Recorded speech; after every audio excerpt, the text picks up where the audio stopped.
सद्गुरू श्री शंकर महाराज. शंकर दुहिता. शंकर, शिवाचा अंश शंकर.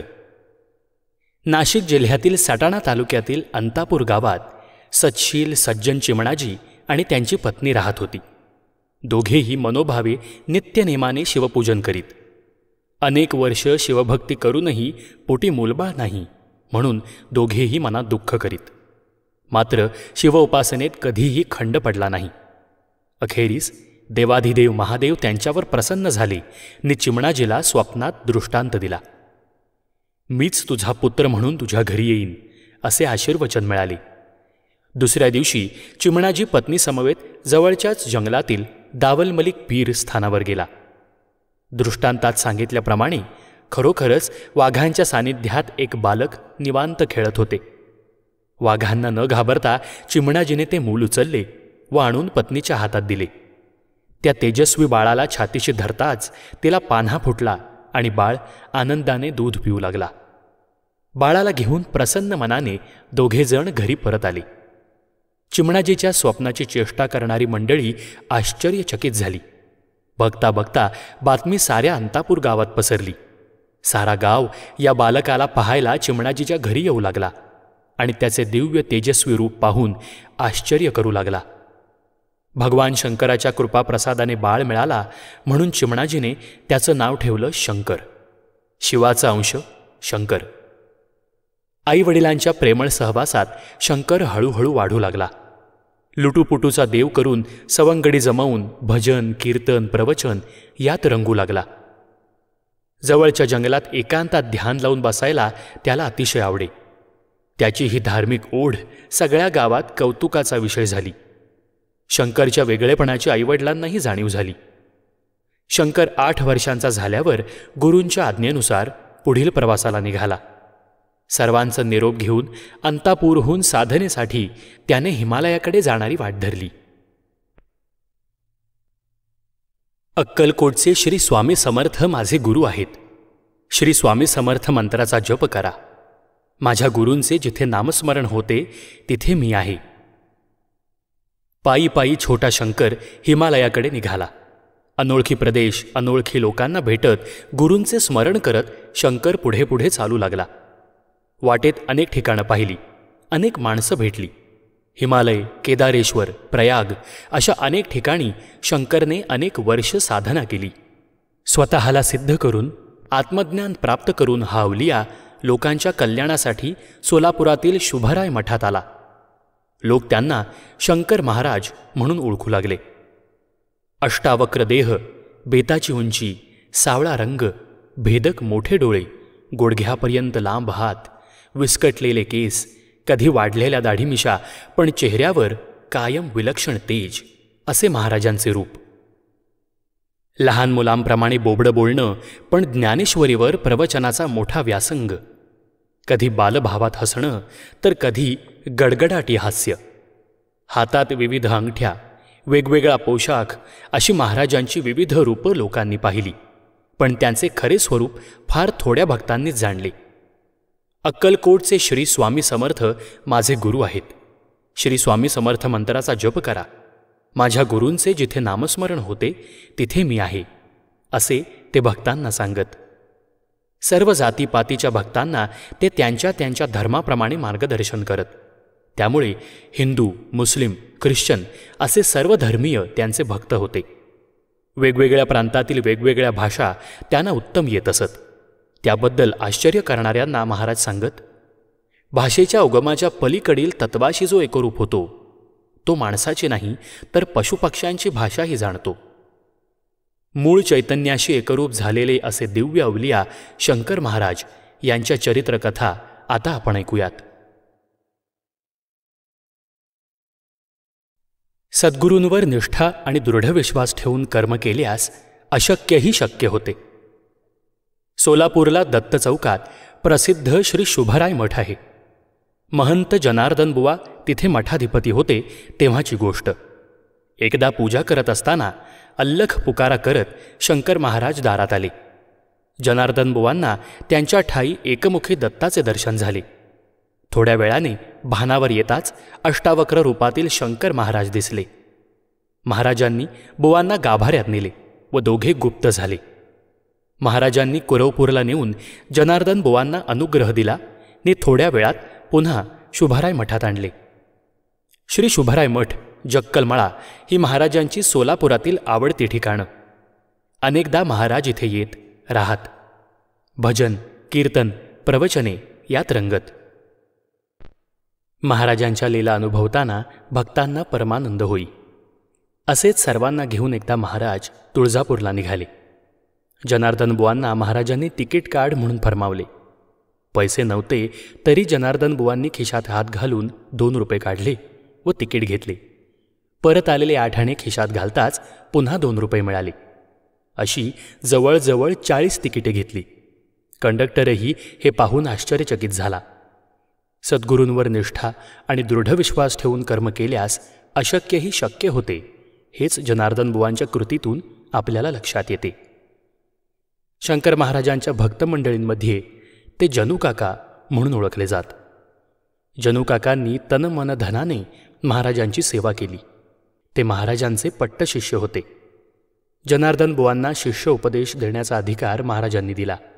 त्यामुळे मठात समाधीच्या डाव्या बाजूस चौरंगावरती जनुकाकांचा फोटो व पुढे पादुका आपल्याला पाहायला मिळतात.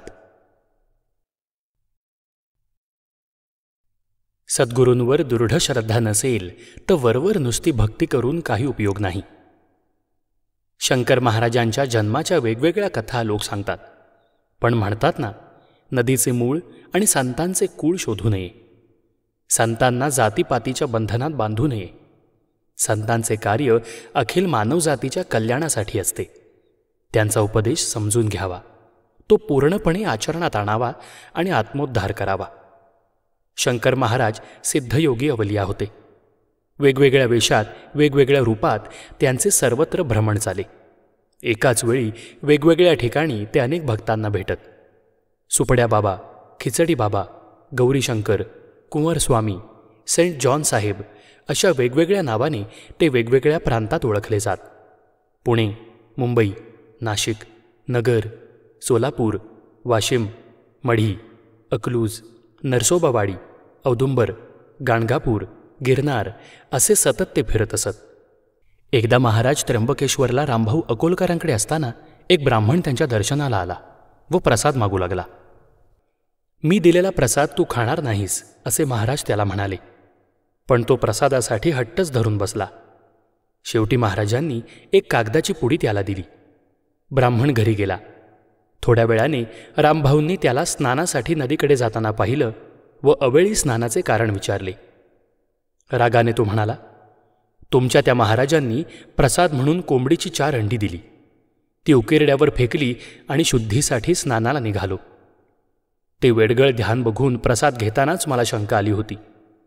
कसला आलाय महाराज? रामभाऊ हात जोडून म्हणाले, असं होणार नाही. कुठे ती पुडी? चला दाखवा पाहू. ब्राह्मणाने रामभाऊंना पुडी दाखवली. रामभाऊने ती पुडी उघडली तर त्यात 4 आंबे होते. ब्राह्मण हे पाहून आश्चर्यचकित झाला. अंड्याचे आंबे कसे झाले की आंबेच आपल्याला अंड्यांसारखे वाटले हे कोडे त्याला उमजेना. सद्गुरूंवर दृढ श्रद्धा नसेल तर वरवर नुसती भक्ती करून काय उपयोग? शंकर महाराजांवर आपला खरा विश्वास नसल्याने आपल्याला प्रसाद मिळाला नाही या विचाराने ब्राह्मण मनोमन खजील झाला. माझ्या बाह्य रूपाला कोणी भुलू नका आणि चमत्कारांच्या मागे न लागता आपल्या अंतरंगातील ईश्वराचा शोध घ्या. पुण्याच्या मध्यभागात अप्पा बळवंत चौक प्रसिद्ध आहे. पूर्वी येथे पानिपतच्या लढाईत शौर्य गाजवलेल्या सरदार मेहेंदळेंचा वाडा होता. त्यांचे वंशज बॅरिस्टर रावसाहेब पत्नी ताईसाहेबांसमवेत येथे राहत तेव्हाची गोष्ट. महाराजांच्या कृपाशीर्वादाने ताईसाहेब ज्ञानेश्वरीवर रसाळ प्रवचने करू लागल्या आणि त्या दोघांचे जीवन अमृतमय झाले. भजन, कीर्तन, प्रवचन अशा भक्तिमय वातावरणात वाडा गजबजू लागला. एका महाशिवरात्रीला सगळी मंडळी शिवभजनात रंगलेली असताना महाराजांचे शरीर नीलवर्णी झाले आणि त्यांच्या ठाई साऱ्या लोकांना शिवदर्शन घडले. बॅरिस्टर मेहेंदळेंचे मुंबईचे गुजराती स्नेही गव्हर्नर चुनीलाल मेहता व त्यांच्या पत्नी दोघेही धार्मिक मंडळी होती. परंतु अनेक सायास करूनही मनाचे समाधान होईल असा अनुभव त्यांना आला नव्हता. एकदा ते रावसाहेबांबरोबर महाराजांच्या दर्शनाला आले. महाराजांची दृष्टी त्यांच्यावर पडताच त्यांच्या डोळ्यातून अश्रुधारा वाहू लागल्या व मुखातून पुरुषसूक्ताचे आवर्तन सुरू झाले. महाराजांच्या ठाई श्री विष्णूचे दर्शन झाल्यामुळे सर चुनीलाल मेहता धन्य झाले. अनेक भक्तांना महाराज कधी बाळकृष्ण, कधी तुळजाभवानी, कधी दत्तात्रेय, कधी विठ्ठल अशा विविध रूपात दर्शन देत असत. अशा चमत्कारांना पाहून खूप लोक त्यांच्याकडे आकर्षित होत. परंतु माझ्या बाह्यरूपाला कोणी भुलू नका आणि चमत्कारांच्या मागे न लागता आपल्या अंतरंगातील ईश्वराचा शोध घ्या, असे महाराज सांगत. सद्गुरूंच्या बाह्यरूपाचे अनुकरण करण्यापेक्षा त्यांचे अंतरंगातील गुण आत्मसात करायला हवेत. उस डोंगा परी रस नोहे डोंगा, काय भुललासी वरलिया रंगा. बाह्य गोष्टींपेक्षा अंतरंगातील गुण महत्त्वाचे आहेत, हे आपल्याला चोखोबांनी किती सुंदर उदाहरणातून सांगितले आहे. परंतु आपल्याला हे उमजतं का? श्री शंकर महाराज सिद्धयोगी होते, परंतु तशी कुठली चिन्ह ते अंगावर धारण करत नसत. ते आदिनाथांचे अवतार होते. कधी अस्ताव्यस्त दाढी मिशा, बोटात अंगठ्या, गळ्यात कधी कंठा, कधी रुद्राक्षमाळा, कधी राजयोगी रूपात तर कधी महाराज वेडगळ बालभावात असत. कधी सिगरेट ओढत, कधी दारू पीत, मात्र नशेत तर्र दुसराच कोणीतरी होई. कधी महाराजांनी प्रसाद म्हणून दिलेली दारू सुगंधी दुधात रूपांतरित होई. असे अनेक चमत्कारी अनुभव भक्तांना आलेत. मात्र केवळ ह्या बाह्य गोष्टी म्हणजे शंकर महाराज नव्हेत. अहंकाराचा त्याग करून भगवंताला शरण गेलेत तरच त्यांचे खरे स्वरूप समजते. महाराजांना मानणारे एक सत्पुरुष हैदराबादला होते. त्यांना आपल्या भक्तीचा गर्व झाला व आपणच सर्वश्रेष्ठ योगी आहोत असे त्यांना वाटू लागले. महाराज त्यांच्या भेटीस गेले व मला खूप थंडी वाजत आहे, मला स्नानासाठी पाणी गरम करा असे सांगितले. महाराजांच्या आज्ञेने मोठ्या पातेल्यात चुलीवर पाणी तापवले गेले. पाणी अगदी उकळू लागले तेव्हा महाराजांनी त्या उकळत्या पाण्याने स्नान केले आणि तू सर्वश्रेष्ठ योगी आहेस तर आता राहिलेल्या पाण्याने तू स्नान कर असे त्या सत्पुरुषास सांगितले. त्यांनी यास नम्रपणे नकार दिला. त्यांना आपली चूक उमगली. सद्गुरूंच्या बाह्यरूपाचे अनुकरण करण्यापेक्षा त्यांचे अंतरंगातील गुण आत्मसात करायला हवेत.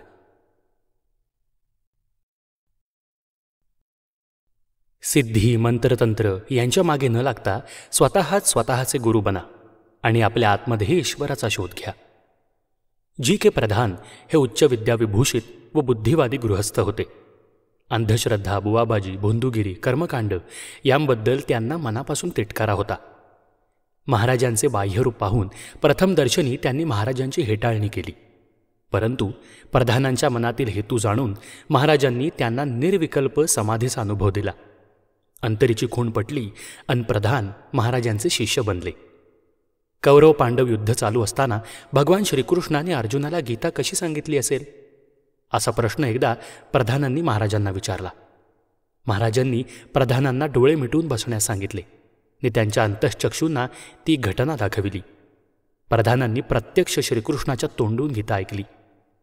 भक्त कुठेही असला तरी स्मरण करताच महाराज धावून जातात आणि भक्ताचा सांभाळ करतात. एकदा प्रधान विमानाने प्रवास करत असताना अचानक विमानात बिघाड झाला. भयभीत प्रधानांनी महाराजांचा धावा केला आणि विमान सुखरूप विमानतळावर उतरले. महाराज भेटल्यावर त्यांनी प्रधानांना, त्या दिवशी कशाला इतका घाबरलास? मी विमानात तुझ्या शेजारीच तर बसलो होतो अशी आठवण करून दिली. प्रधान इंग्लंडला असताना त्यांचे वडील वारले. ही बातमी कळताच ते अतिशय दुःखी झाले. उद्विग्न मनाने आपल्या खोलीत बसले असता महाराज तिथे आले. प्रधानांना जवळ घेऊन महाराजांनी त्यांचे सांत्वन केले आणि मग त्यांना गिरनार पर्वतावर घेऊन गेले. मच्छिंद्रनाथ, गोरक्षनाथ आणि दत्तप्रभूंचे दर्शन घडवले. दुःखभार हलका करून प्रधान रात्री लंडनला परतले. मात्र सकाळी साफसफाई करताना त्यांच्या लँडलेडीला त्यांच्या बोटाला लागलेली लाल माती पाहून आश्चर्य वाटले. ही माती तर इंग्लंडमधील नाही, भारतातील आहे. ती या बोटांना कशी काय चिकटली असा प्रश्न तिने विचारताच प्रधानांना महाराजांची लीला आठवली आणि ते मनोमन सुखावले. ज्ञानमार्गी प्रधानांनी महाराजांचे उपदेश बुद्धीच्या कसोटीवर घासून पाहिले. मात्र एकदा का बुद्धीला पटले की मग कसलीही कुचराई न करता निष्ठेने त्यांचे अनुकरण केले. नास्तिक प्रधान पूजा अर्चा करू लागले. महाराजांच्या आज्ञेनुसार गुरुचरित्र, योगवासिष्ठ, ज्ञानेश्वरी अशा ग्रंथाची पारायणे करू लागले. महाराजांच्या कृपेने प्रधानांचे आयुष्य आत्मसाक्षात्काराने उजळून निघाले. साद देती हिमशिखरे आणि अंतरीचा मागोवा या 2 पुस्तकांच्या माध्यमातून प्रधानांनी हे ज्ञान सामान्य लोकांपर्यंत पोहोचवण्याचा प्रयत्न केला आहे. देवाच्या जवळ जाण्यासाठी माणूस कर्मकांड, मंत्रतंत्र यांच्या मागे लागतो, मात्र नंतर तो यातच गुरफटून जातो. आपल्याला देवाला मिळवायचे आहे हे तो विसरून जातो. चमत्कारांच्या मागे धावण्यापेक्षा आपले कर्म प्रामाणिकपणे करावे तरच ईश्वर प्रसन्न होतो. अहंकार नाहीसा झाला की समाधान लाभते. स्वार्थ, मी, माझे हे विचार नाहीसे झाले की माणूस मुक्त होतो व दुसऱ्याच्या सुखासाठी प्रयत्न करू लागतो. अंतरंग शुद्ध झाले की आपोआप दिव्य अनुभव येऊ लागतात. त्यामुळे सिद्धी, मंत्रतंत्र यांच्या मागे न लागता स्वतःच स्वतःचे गुरु बना आणि आपल्या आतमध्ये ईश्वराचा शोध घ्या, असे महाराज सांगत.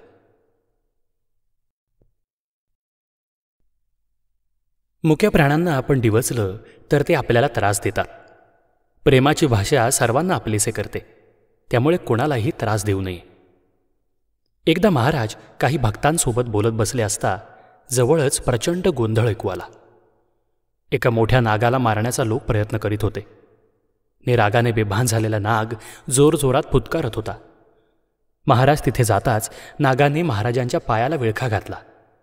महाराजांनी लोकांना थांबवले व नागाच्या फण्यावरून प्रेमाने हात फिरवला.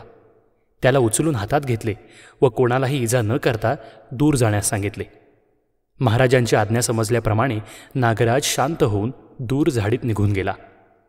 मुक्या प्राण्यांना आपण डिवचलं तर ते आपल्याला त्रास देतात. प्रेमाची भाषा सर्वांना आपलेसे करते, त्यामुळे कोणालाही त्रास देऊ नये, असे महाराज सांगत. कलकत्त्यातील एक श्रीमंत भक्त आग्रहाने महाराजांना घरी जेवायला घेऊन गेला. यांचा मोठा कत्तलखाना होता.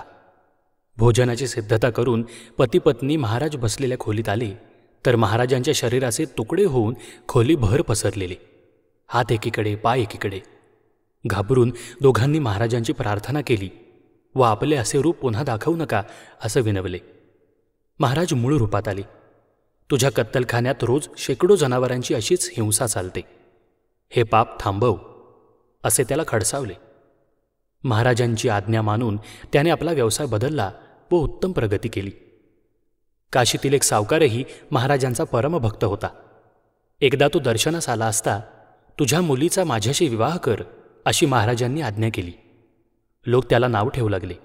तरी महाराजांच्या आज्ञेप्रमाणे त्यांनी पत्रिका छापून सारी तयारी केली. वयस्कर महाराजांपुढे सावकाराची लहानशी मुलगी लग्नासाठी उभी पाहून लोक सावकाराची निंदा करू लागले. लग्नघटिका जवळ आली तसा अंतरपाट दूर करून महाराजांनी आई जगदंबे म्हणत हातातला हार तिच्या पायावर घातला. सावकाराने महाराजांच्या पायावर लोळण घेतले. तुझ्या मुलीचे वैधव्य टळले, आता ती राजघराण्याची सून होईल, असा महाराजांनी सावकाराला आशीर्वाद दिला. पुढे खरोखरच तिला धार संस्थानिकांची मागणी आली व राजवैभव लाभले. महाराजांच्या आशीर्वादाने अशा अनेक भक्तांचे दुःख, दैन्य दूर झाले. गुरुचा शोध घेत कोणाच्याही मागे धावू नका. आईवडिलांची सेवा करा, गुरुच तुमचा शोध घेत येईल. गणेशपंत अभ्यंकरांच्या घरी गाणगापूरच्या दत्त महाराजांची उपासना चाली. ते लष्करात हजर असतानाही दररोज नित्यनेमाने श्री गुरुचरित्र पारायण करीत. दुसऱ्या महायुद्धात त्यांच्या पायावर गोळ्यांचा वर्षाव झाला. पॅन्टला अनेक भोके पडली, पण एकही गोळी पायाला लागली नाही. याचं त्यांना खूपच आश्चर्य वाटलं. पुढे काही दिवसांनी त्यांची शंकर महाराजांची भेट झाली. तेव्हा युद्धात तुला लागलेल्या गोळ्या मी झेलल्या, असे म्हणत महाराजांनी आपला पाय दाखवला. खरोखरच महाराजांच्या पायावर बंदुकीच्या गोळ्यांच्या खुणा होत्या. अभ्यंकरांचा मुलगा दत्तात्रय याच्यावर महाराजांचे विशेष प्रेम होते. दत्ता 10 वर्षांचा असेल. एके दिवशी महाराज त्याला घेऊन गिरनारवर गेले. एरवी नीट चालता न येणारे महाराज दत्ताला खांद्यावर घेऊन काही वेळातच गिरनार पर्वत चढून गेले. 8 दिवस तिथे मुक्काम केला. महाराजांनी शंख फुंकताच अनेक साधू तिथे गोळा झाले. ते सारे महाराजांना कित्येक वर्षांपासून ओळखत होते. महाराजांना ते अवधूत म्हणत होते. कणकेच्या नारळा एवढ्या भाजलेल्या गोळ्यांचा प्रसाद स्वतः महाराज त्यांना वाढत होते. साधूंच्या पंक्तीवर पंक्ती उठत होत्या आणि एक एक साधू 80पेक्षा जास्ती गोळे खाऊन तृप्त होत होता. अवधूत आल्यावरच आम्ही भोजन करतो, एरवी वायुभक्षण करून गुप्त राहतो, असे एका साधूने दत्ताला सांगितले. तरीही इतके सामान कोणी, कसे, कधी आणले, कोणी शिजवले, इतक्या पंक्ती कोणी मांडल्या आणि इतके साधू कुठून आले, कुठे गेले, हे कोडं दत्ताला देखील उलगडले नाही. महाराज अवधूत होते. अष्टमहासिद्धी त्यांना अवगत होत्या. क्षणात इथे तर क्षणात तिथे असा त्यांचा विश्वसंचार झाले. एकदा एकाच वेळी 13 गावच्या उत्सवाला महाराजांनी उपस्थिती लावून भक्तांना आश्चर्यचकित केले होते. गुरुचा शोध घेत कोणाच्याही मागे धावू नका. आई वडिलांची सेवा करा. गुरुच तुमचा शोध घेत येईल, असे महाराज सांगत.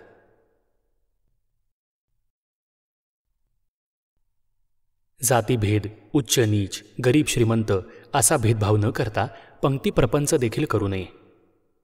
एकदा महाराज गाणगापुरास गेले असता तिथल्या पुजाऱ्याने महाराजांचे वेडेबावळे ध्यान पाहून त्यांना हाकलून दिले. महाराज रुद्रघाटावर येऊन बसले.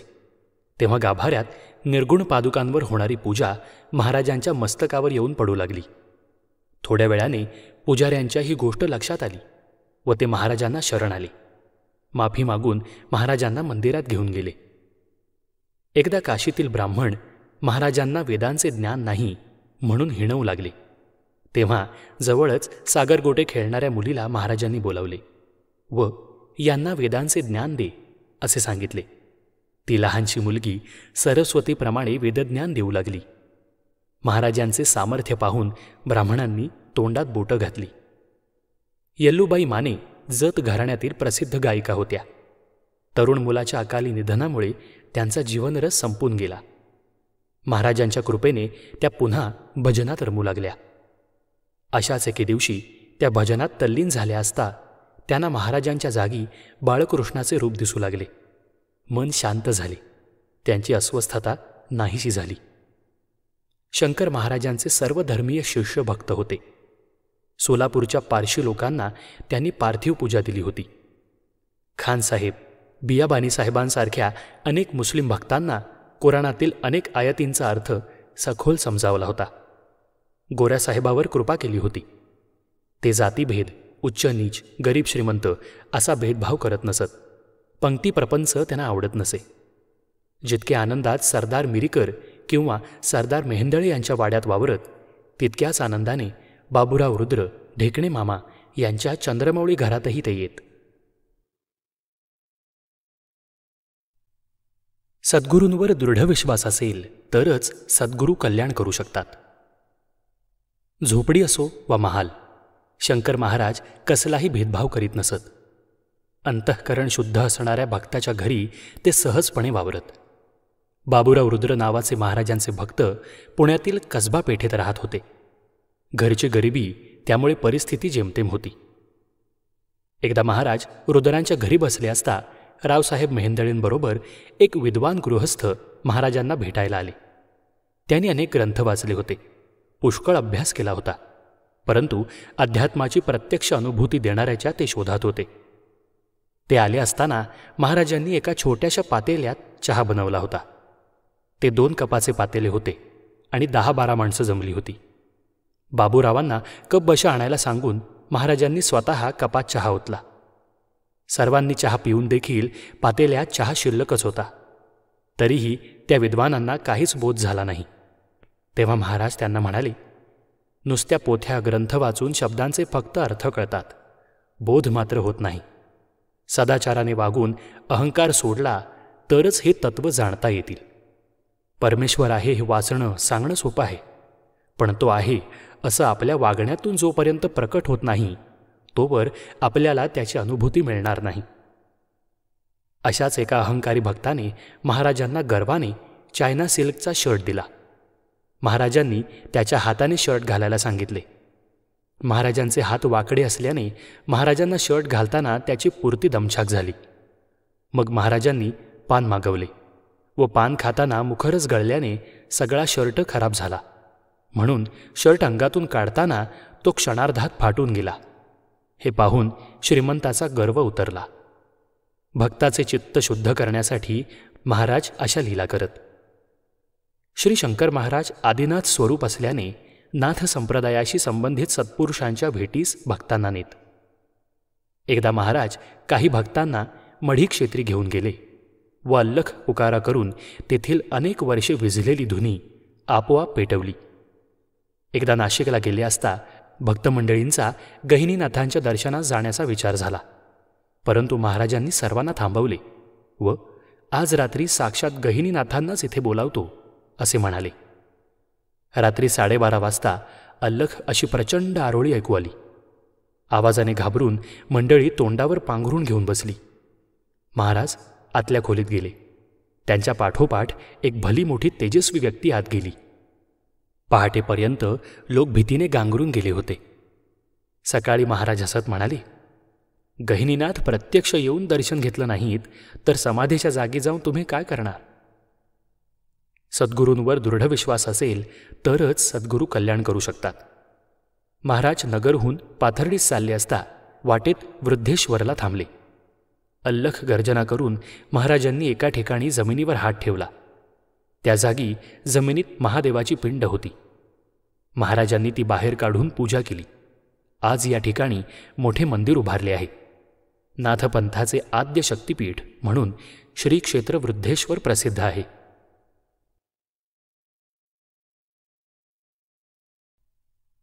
सद्गुरूंकडे ऐहिक वा प्रापंचिक वस्तूंची मागणी करू नये.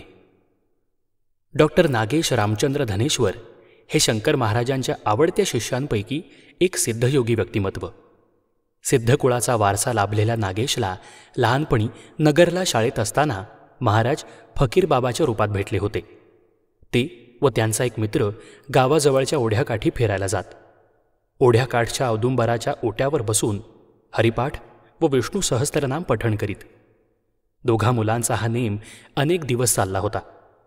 एके दिवशी असाच विष्णू सहस्त्रनामाचा पाठ सुरू असताना औदुंबरातून एक तेजस्वी फकीर प्रकट झाला. मुलांना त्याने विचारले, तुम्हाला मारुती पाहायचा आहे का?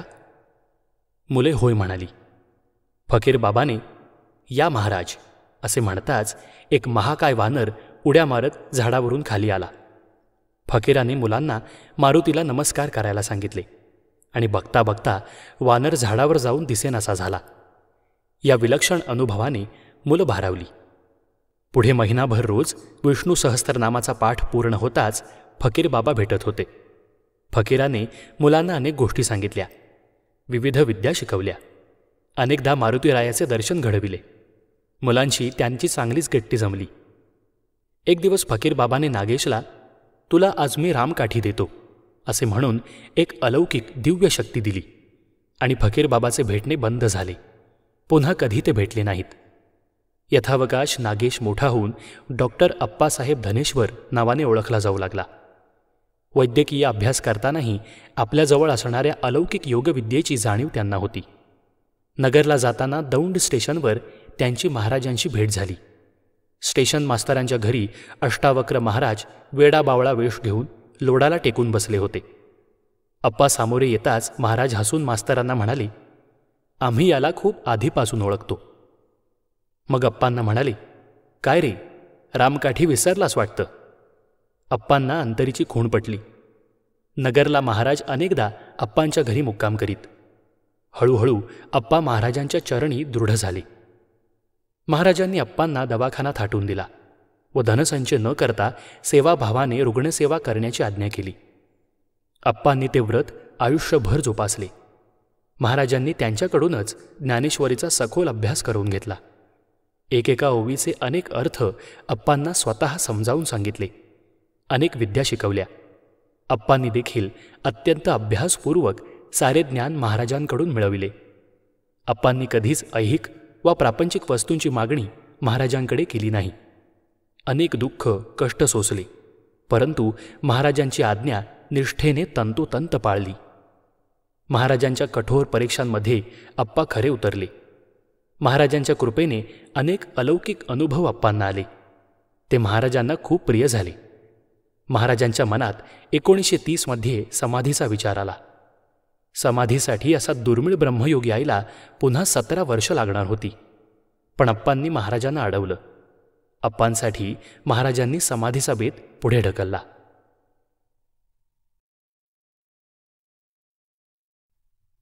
दुसऱ्यांकडे पाहण्यापेक्षा स्वतःला ओळखा, म्हणजे स्वतःतील सद्गुणांना ओळखा. त्यांना वाढवा, म्हणजे आपण स्वतःच ईश्वराचे रूप होऊ. डॉक्टर धनेश्वरांना दिलेल्या शब्दाप्रमाणे महाराजांनी त्यांना सर्व ज्ञान दिले. दुःखितांचे दुःख दूर करत जनसामान्यांना भक्ती मार्गाला लावायचे काम महाराज रात्रंदिवस करत. अनेक धर्मीय लोक महाराजांचे भक्त बनले. पुणे, मुंबई, नगर, सोलापूर, अकलूज, वाशिम अशा अनेकानेक गावी महाराज जात. तरीही नंतर पुणे हे महाराजांच्या वास्तव्याचे स्थान झाले होते. 17 वर्षांचा काळ बघता बघता सरत आला. समाधीसाठी महाराजांनी पद्मावतीच्या पुढील एका शेतातील जागा भक्तांना दाखवून ठेवली होती. त्यांच्या बोलण्यातून समाधीचा विचार ते सूचकपणे सांगत. कपडे जुने झाले, टाकून द्यायला हवेत असे म्हणत. 1947 साल उजाडलं. वैशाख शुद्ध अष्टमीला समाधीसाठी उत्तम ग्रहयोग असल्याचे महाराजांनी सांगितले. भक्तांना वाईट वाटलं, पण आता महाराजांना कोणीही थांबवू शकत नव्हतं. महाराजांनी सर्व भक्तांच्या भेटीगाठी घेतल्या. पुण्यातील ढेकणे मामा मामी महाराजांचे निस्सीम भक्त होते. महाराज त्यांच्या घरी गेले. स्वतःच्या हाताने खिचडी बनवून सर्वांना प्रसाद खाऊ घातला.